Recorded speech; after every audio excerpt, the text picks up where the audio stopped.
Hello everybody, John here and not at home, nowhere near the garage, but today from To The Garage we've got a quick XK8 show for you. So I'm using my time trapped away from home to put together some bits and pieces for your amusement. And I just want to start off today's show by saying hi to Gord and Norma, and thank you very much. You're very, very nice people and we really appreciate what you did. Moving on, let's get into the XK8 show.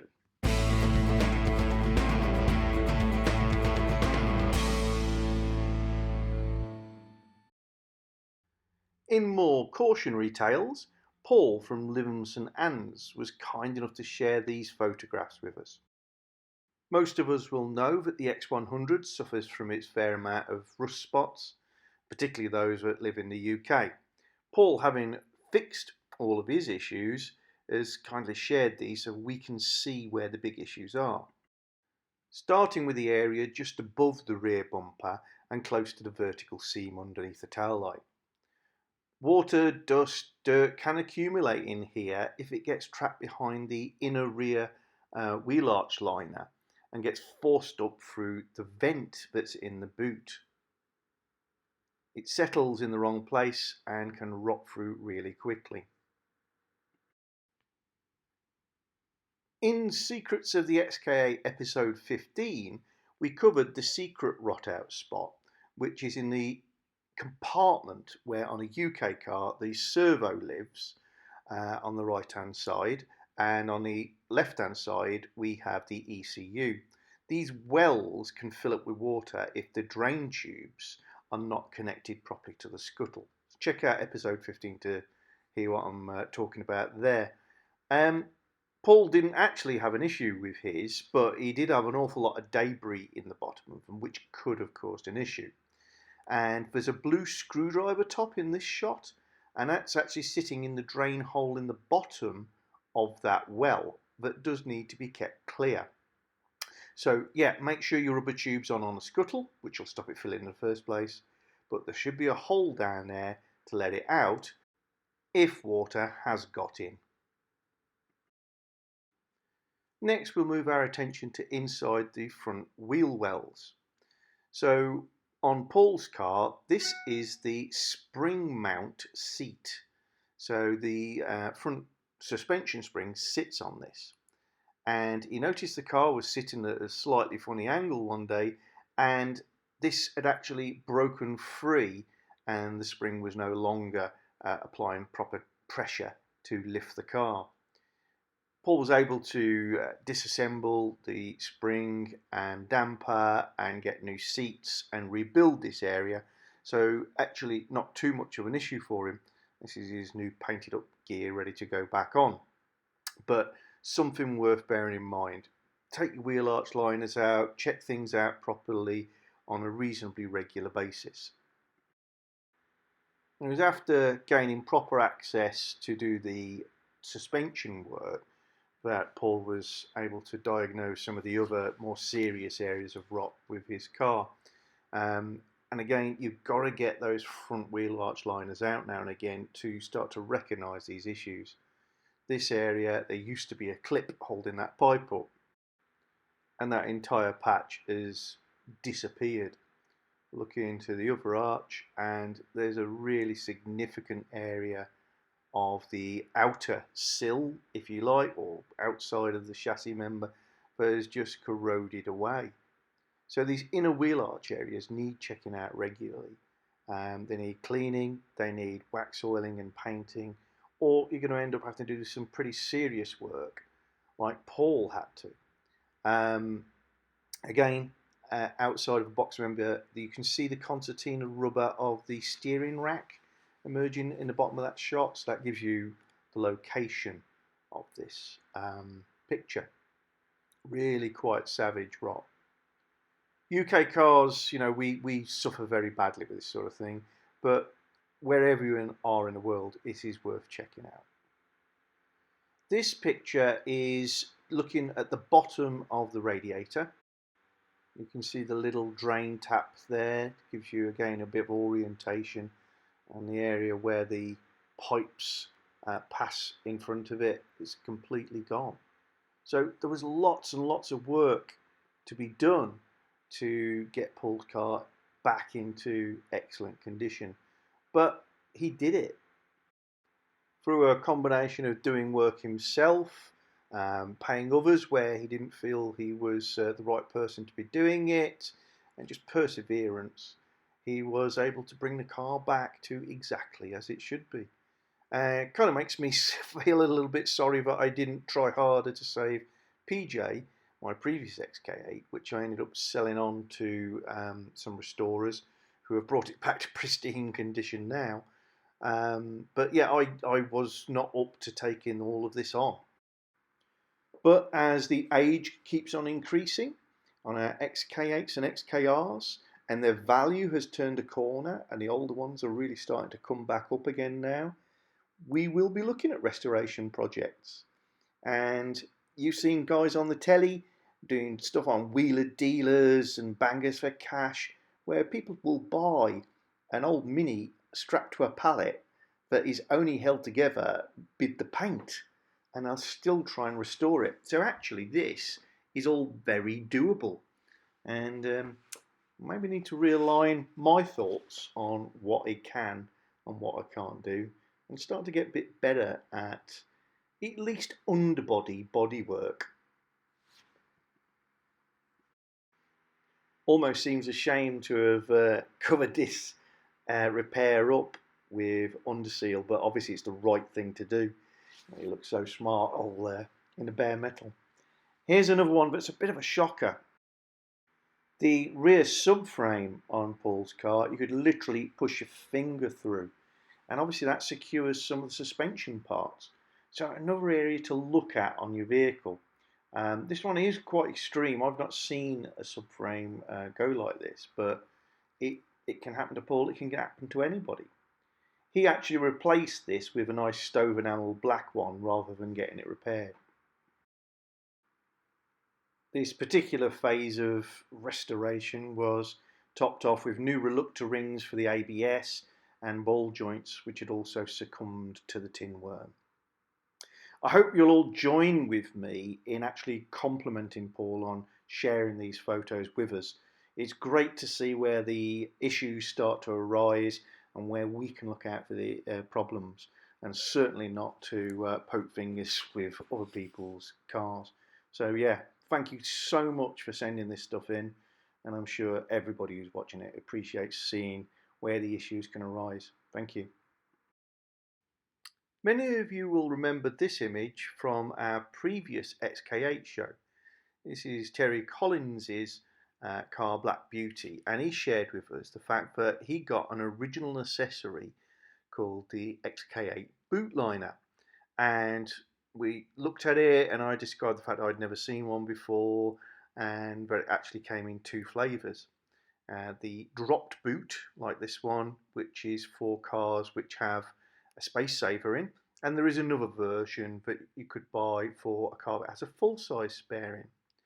Well, following on from that, we got these fantastic pictures from Terry Collins, who has this sapphire blue with cashmere XK8, early Mark 1 again, love them.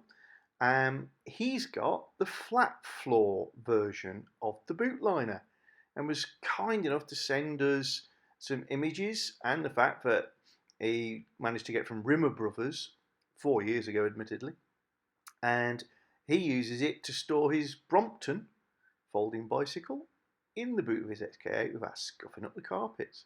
So I've gone from seeing none to I've now seen two.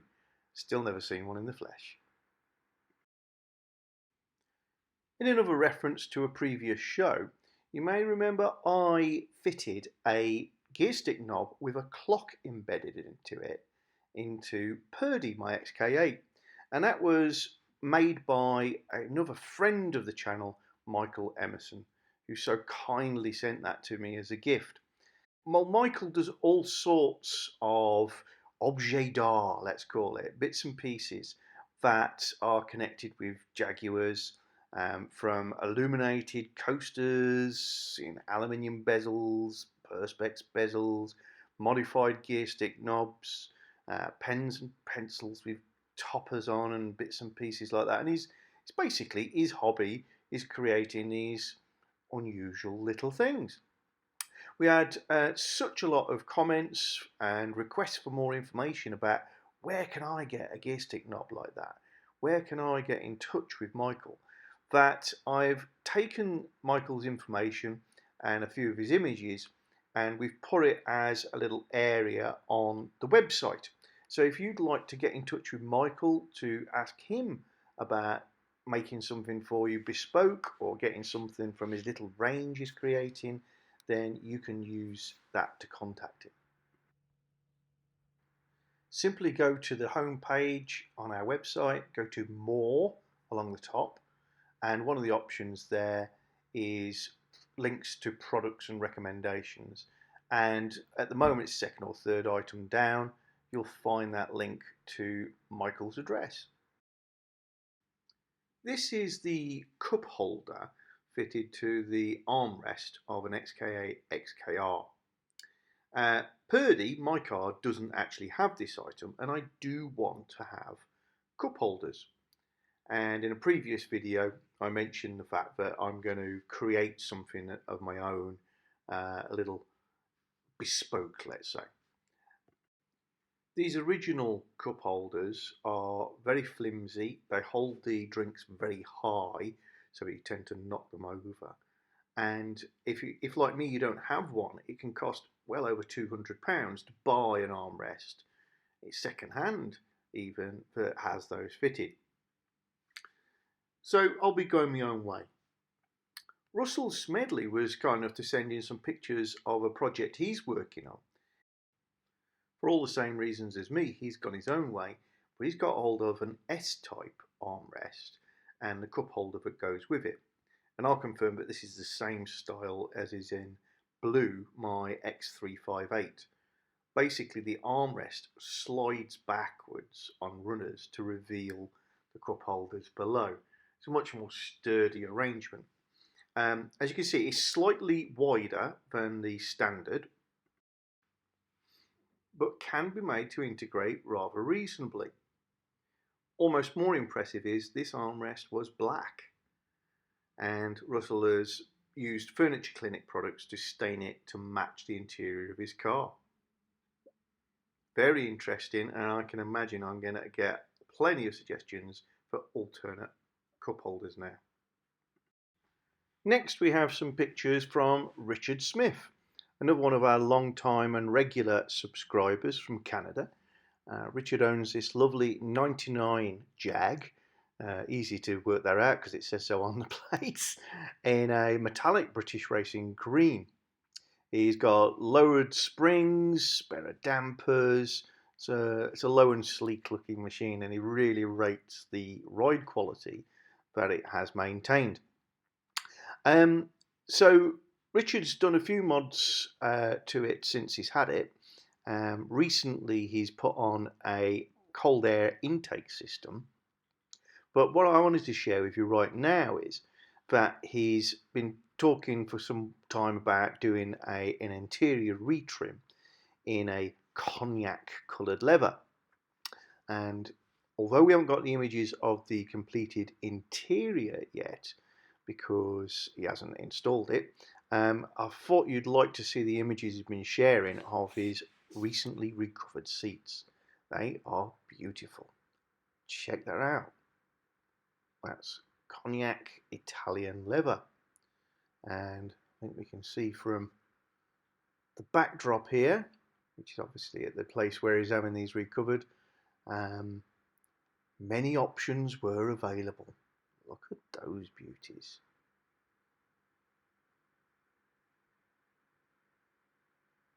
Richard's also going to retrim the rear seat base to basically be a parcel shelf for extra luggage. A feature that was actually an option on the XJS and probably always should have been an option for our XK8s and Rs with their very much +2 rear seats. If you're in Canada or maybe in North America and you want info from Richard on where he's had these done, He reckons really reasonable on prices as well. Then contact him through commenting below this video. Brian Neff was one of the winners of the calendar competition and was kind enough to send this picture to prove that he got it and he was really happy with his calendar. Thanks, Brian. I commented a few times in other videos on how picturesque his property is. The colours really pop. So he's followed up with a more Christmassy recent photograph to show his barn in a rather different setting. Beautiful. Thanks, Brian. Well, Christmas will be upon us before we know it, hence that nice Christmassy picture. And if you want to treat somebody over Christmas, then I can think of 3 or 4 good ways to do that. The first one should be, you should subscribe to some good YouTube channels. Start with this one if you haven't already, please.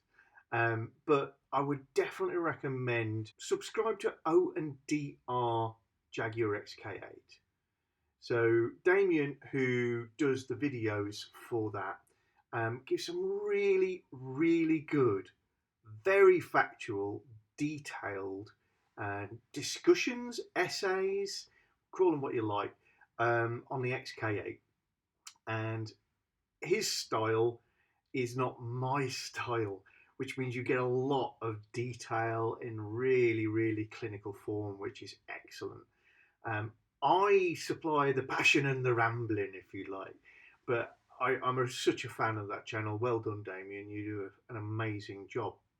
And by lucky hap, he recently did a video which was looking at our friend Gary Van der Mortel and his XK8 Bible, and very generously, thank you very much again, Damien, links it back to our website on To The Garage, where we host Gary's Bible. So please check out A, O&DR Jaguar XK8, B, give somebody else a treat by just printing them off a copy of Gary's XK8 Bible. If you've got a Jaguar nutter in your family, they'd love it. Just print it off. It's a gift that doesn't cost you anything bar the ink. So please check that out. If you want to get to Gary Van der Mortel's XK8 Bible, then go on to our website, www.tothegarage.co.uk. At the top of the homepage, you'll see a little link that says XK8 Bible and other useful documents, and within there you will find that document to download. So there's a couple of good things: one to treat yourself, one to treat somebody else, and then the third one is I'm going to do a video of your Christmas present over the next week. I've started filming it, but I'm away from home, as you can see at the moment, and can't finish it off.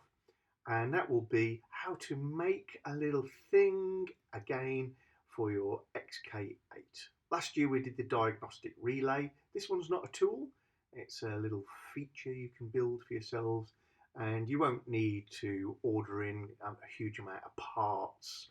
There may be one element that you might need to buy, but it's dead easy to get off the internet. So make yourself a little gift for your XK8. That way you can treat somebody else, you can treat yourself, and you can treat your XK8. Or buy a hat or a sticker from our store. I'm going to finish this show off with these pictures from Mike Baker.